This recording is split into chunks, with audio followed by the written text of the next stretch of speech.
만큼의 시련만 준다고 합니다. 그런데 제게는 왜 이렇게 가혹하게 구시는 건지 당최 알다가도 모르겠네요.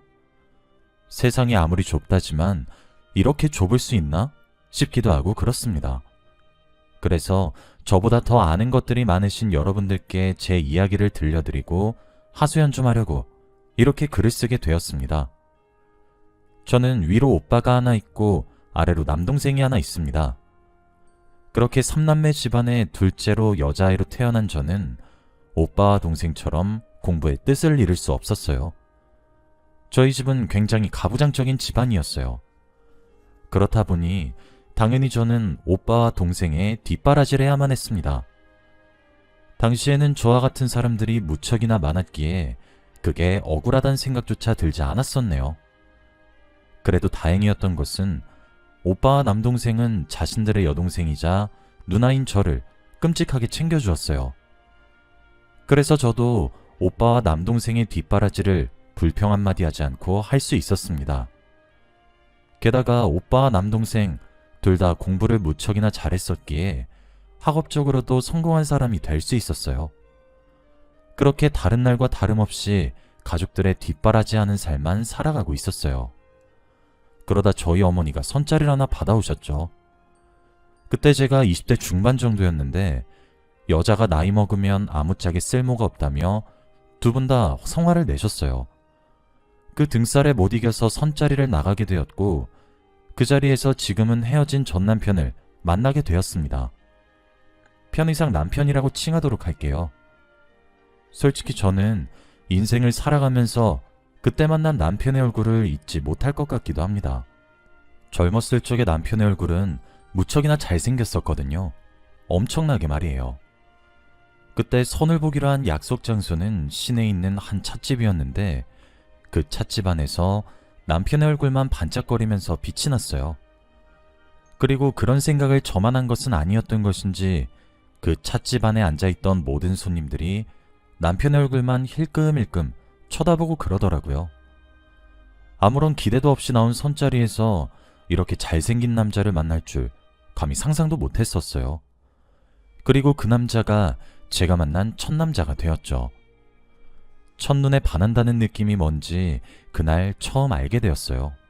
그렇게 푹 빠져서 제가 졸졸 쫓아다니기 시작했습니다.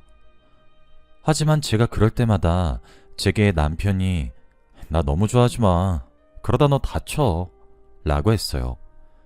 그때는 그 말이 어찌나 멋있게 들리기 시작하던지 어머니는 제가 좋아하면서 졸졸 쫓아다니기 시작하자 지금이 아니면 시집을 못 보내겠다 싶으셨던 것인지 한시바삐 저희 두 사람의 결혼을 밀어붙이기 시작하셨고 일사천리로 날짜를 잡게 만드는 성과를 보이셨어요.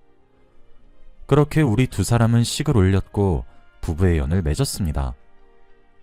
하지만 그게 전부였습니다.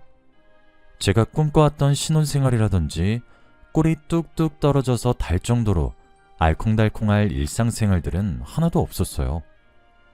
저도 이제 뒷바라지 생활 그만하고 남편과 가정을 일깨우며 살겠지 하며 기대했던 제 자신이 우스울 정도로 말이죠. 남편은 한량과도 다름없는 사람이었습니다. 결혼 이후 다니고 있던 직장도 때려치우고 저희 집 생활비를 조금씩 훔쳐가서 무도회장을 누비며 살았어요.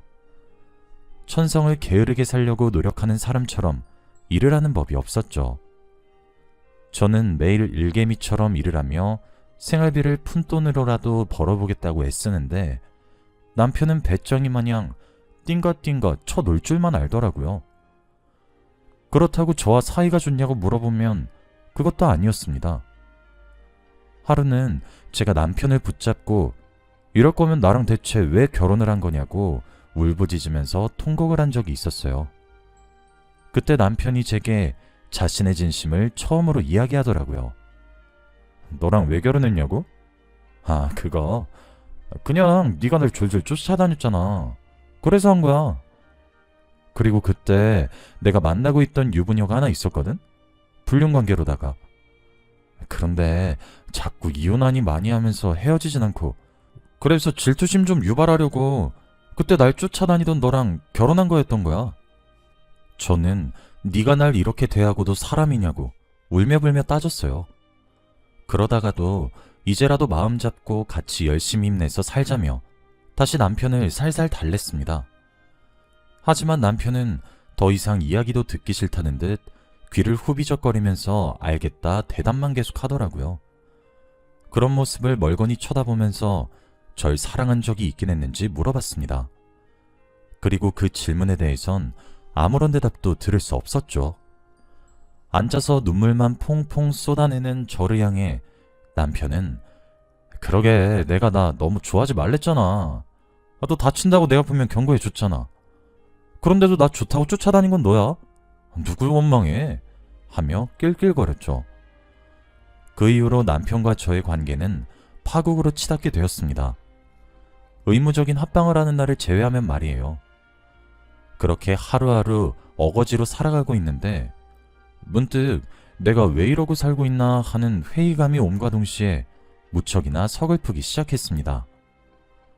아무리 내가 배움이 짧고 제대로 가진 것 하나 없어도 이런 취급을 받을 정도의 사람인가 싶기도 해서 무작정 짐을 싸서 친정으로 도망을 왔습니다. 당연히 어머니와 아버지는 놀래 자빠지셨고 제게 호통을 치시기 시작하셨습니다. 여자가 시집가서 짐을 싸서 집으로 돌아오는 경우는 대체 무슨 못 배워먹은 경우냐고 하면서 말이에요. 이렇게 더 살기 싫다며 저도 처음으로 그렇게 대들어봤던 것 같아요. 남편은 아내가 친정에 도망을 가든 말든 상관도 하지 않아 했죠. 그렇게 별거 아닌 별거 생활을 하게 되었습니다. 처음엔 못 배워먹었다고 호통을 지르고 고성을 지르셨던 저희 부모님도 남편의 행태를 보더니 해도 너무한다고 하셨죠. 그러던 어느 날이었습니다. 남편이 하루는 친정에 찾아와 이야기 좀 하자고 하더군요. 그러면서 하는 말이 제게 이혼을 요구하는 것이었습니다. 그치만 솔직히 그 당시는 여자에게 이혼을 하게 되면 아주 커다란 흠이 되던 시기였습니다. 주홍 글씨처럼 꼬리표가 남아 여자를 졸졸 쫓아다니게 되는 그런 거였거든요. 솔직한 이유를 말하라고 했고 끝까지 닥달했어요. 그게 왜 저번에 결혼 왜 하냐고 물었던 적 기억나지? 그때 만나고 있던 유부녀가 내가 결혼하고 나니까 자신의 마음을 제대로 깨닫게 되었다고 나한테 돌아오고 싶대. 그래서 그러라고 했어. 그러니까 당신도 나보다 좋은 남자 만나서 그냥 잘 살아. 나랑 이혼은 꼭 해주고 라고 하더라고요. 참 비참해도 그보다 더 비참할 수 있을까 싶네요. 순순히 이혼해달라고 위자료 없이 이혼하자고 요구하는 뻔뻔한 쌍판떼기를 보고 있자니 속에서 천불이 나는 것 같고 진짜 화병이 날 것 같았어요. 그래, 이혼을 할 땐 하더라도 내가 곱게는 안 보낸다. 그런 일념 하나로 오빠에게 도움 요청을 했습니다. 저희 오빠는 결국 변호사가 되었거든요. 울면서 오빠에게 쪼르르 다 일러 바쳤어요. 저희 오빠 여동생이라면 정말 껌뻑 죽고 제가 죽으라면 죽는 신용까지 하는 양반입니다. 본인과 남동생이 성공할 수 있었던 이유 중 가장 큰 이유는 여동생의 뒷바라지가 있었고 희생이 있어서 그런 거라고 술만 먹었다 하면 일장연설을 하는 그런 사람이에요. 당연히 저희 오빠 노발대발 화가 났고 집이 엎어졌죠. 그동안 말하지 않고 저 혼자 꾹꾹 누르고 삭혀오던 것들도 다 일러 바쳤습니다. 가족인데 쪽팔릴 게 뭐가 있겠나 싶어서요. 그 자초지종을 들은 저희 오빠는 입에서 불이 났고 당연히 부모님 귀에도 들어가게 되었어요. 저희 아버지랑 어머니, 남동생까지 정말 너나 할 것 없이 화가 단단히 났습니다. 어머니는 주선자에게 연락해서 화를 내셨고 아버지는 사돈댁에다가 전화로 욕을 하셨죠. 위자료? 내가 정신이 나갔다고 그 돈을 안 챙기나 싶어서 아주 박박 긁어올 수 있는 것들을 다 긁어왔습니다. 그렇게 저는 남편과 이혼을 했어요. 남편도 저희 가족들이 합심해서 난리를 치고 그러니 시댁에다 도움을 요청했더라고요. 제게 꽤 큰 돈을 위자료로 건네주면서 제발 합의혼을 해달라고 울며 불며 빌길래 그렇게 이혼을 해줬어요. 그리고 저도 새로운 인생을 살겠다고 다짐을 했죠. 그렇게 이혼 후 2달이 지났습니다. 매달 정해진 주기하는 생리가 나오지 않았고 저는 설마 하는 마음으로 임신 테스트기를 사서 시험을 했어요. 그리고 제가 받은 결과는 명명백백하게 나타난 2줄이었습니다. 저는 세상이 절 버렸다고 생각했어요. 그게 아니라면 어쩜 나한테 이렇게 가혹할 수 있냐고, 신이 있다면 멱살 한번 잡겠다 싶었어요. 당연히 집에서는 아이를 지우라고 성화를 내셨습니다. 그런데 제가 또 어떻게 그래요? 제 뱃속에 이미 생겨버린 작은 생명을 제가 무슨 자격으로 그런 짓을 할 수 있겠습니까? 그렇게 집안의 모든 반대를 무릅쓰고 고집이란 고집은 다 부려서 아이를 출산했습니다. 예쁘고 사랑스러운 딸이었습니다. 그래도 이목구비는 지 아빠를 쏙 빼닮아서 아주 연예인 저리 가라 할 정도의 미모였죠. 출산 이후 처음으로 쭈글쭈글한 아이를 제 품에 안았어요. 다른 산모들은 아이를 낳을 때 남편의 머리채를 쥔다고 하는데 난 왜 이렇나 한탄을 하다가도 자기 엄마를 알아보는 건지 저량에 앙앙거리며 우는 아이를 보며 저는 아이에게 아빠를 빼앗은 죄로 남은 인생을 딸을 위해 살기로 다짐했습니다. 물론 남편에게 알리진 않았습니다. 이제 뭐 지사랑 찾겠다고 나선 놈에게 알려서 못하겠나 싶기도 했고 굳이 찾고 싶지도 않았어요. 그렇게 세월이 흘렀습니다. 제 딸아이는 정말 무럭무럭 잘 자라났어요. 아버지가 없는 대신 제 오빠와 남동생, 즉 딸아이의 삼촌들이 아빠 역할을 서로 자처하며 정말 많이 도와주었습니다. 아이에게 필요한 것들도 사주고 그러면서 말이에요. 그리고 제 딸아이도 참 착하고 이쁘고 똑똑했어요.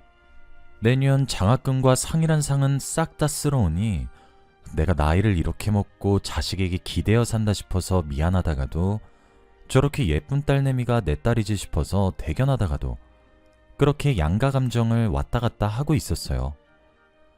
딸아이는 머리가 무척이나 좋았던 것인지 대학교도 국내에서 내놓으라는 곳에 턱턱 붙었습니다. 딸 키우는 보람이 얼마나 컸는지 모르겠어요.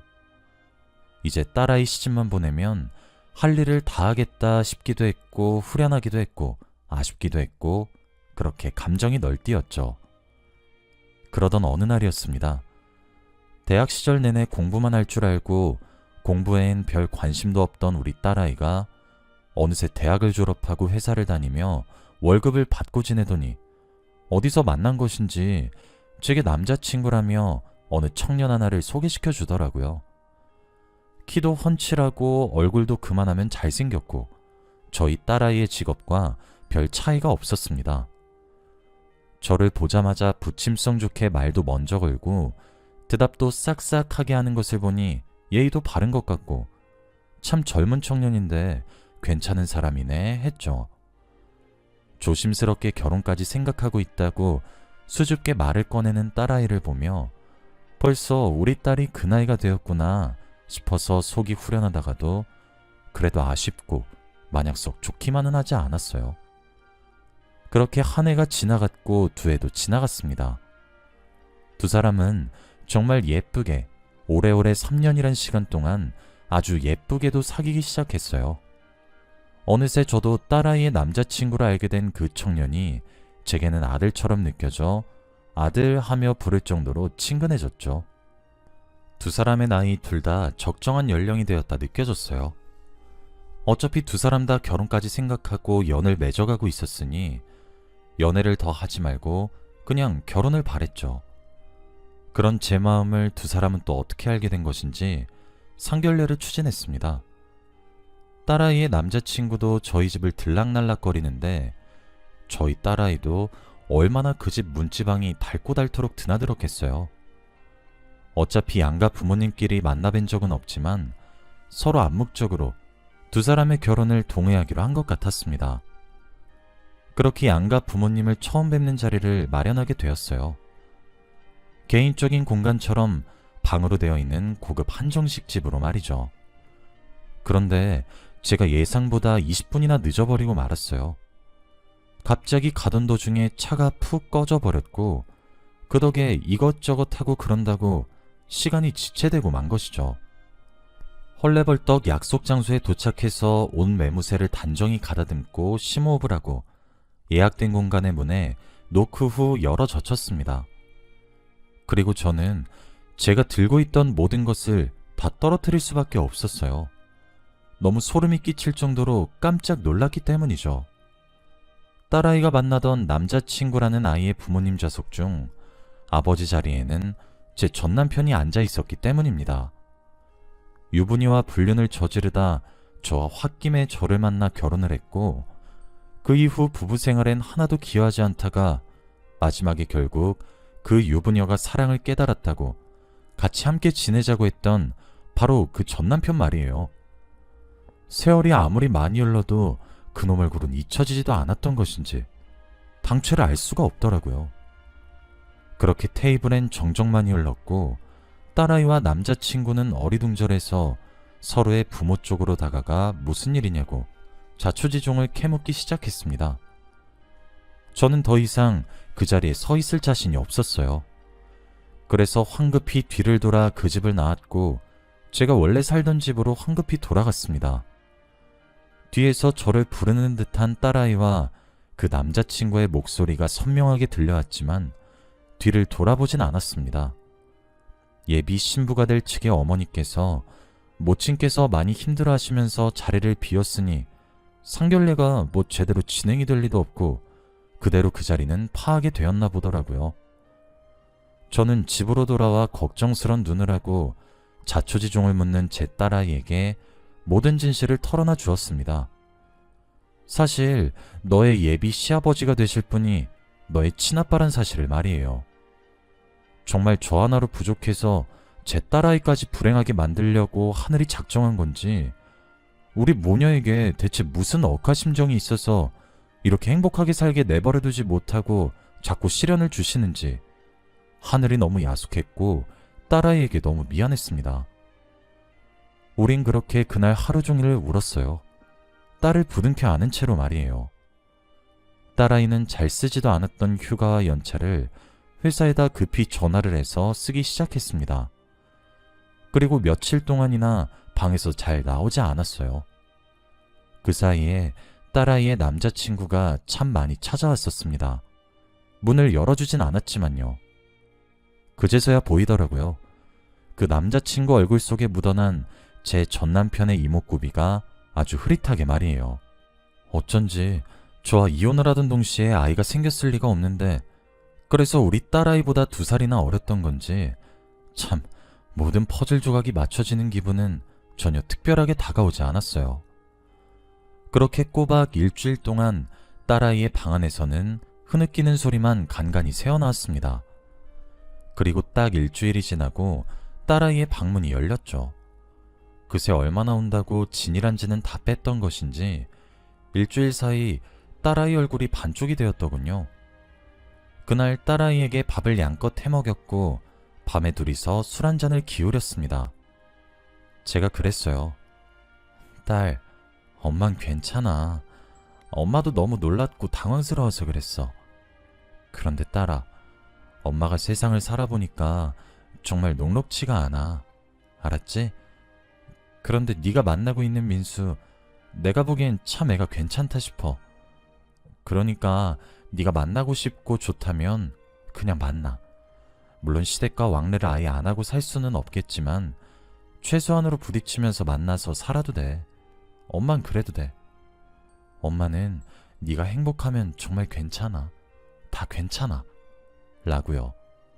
저는 딸아이가 이제 자신의 행복에 집중하길 바라는 마음이 너무 컸거든요. 그런데 딸아이는 거절을 했어요. 아니야 엄마. 이제껏 원래도 아빠 없이 살았으니까 당연히 내 존재도 몰랐던 아빠? 하나도 반갑지 않아.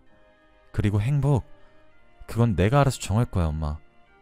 나도 엄마가 행복해야 내가 행복해. 내가 민수랑 결혼을 왜 해? 인연이 아닌 거지. 민수랑 결혼해서 불행하다 느끼며 힘들어할 엄마 보는 게 더 힘들어. 그러니까 나 괜찮아. 사실 조금 힘들었는데 이젠 거의 다 정리되었어. 그러니까 걱정하지 마. 알았지? 라고 얘기를 해주더라고요. 그렇게 또 둘이서 부둥켜 안고 한참을 울었어요.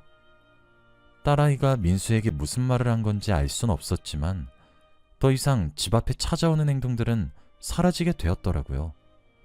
아마 헤어지자고 한 것 같고 딸아이가 일방적으로 피하고 있는 것 같아요. 식탁 위에 올려둔 딸의 휴대폰 속에는 구구절절하게 만나서 이야기하자고 민수가 보내온 메시지들이 얼핏 보였거든요.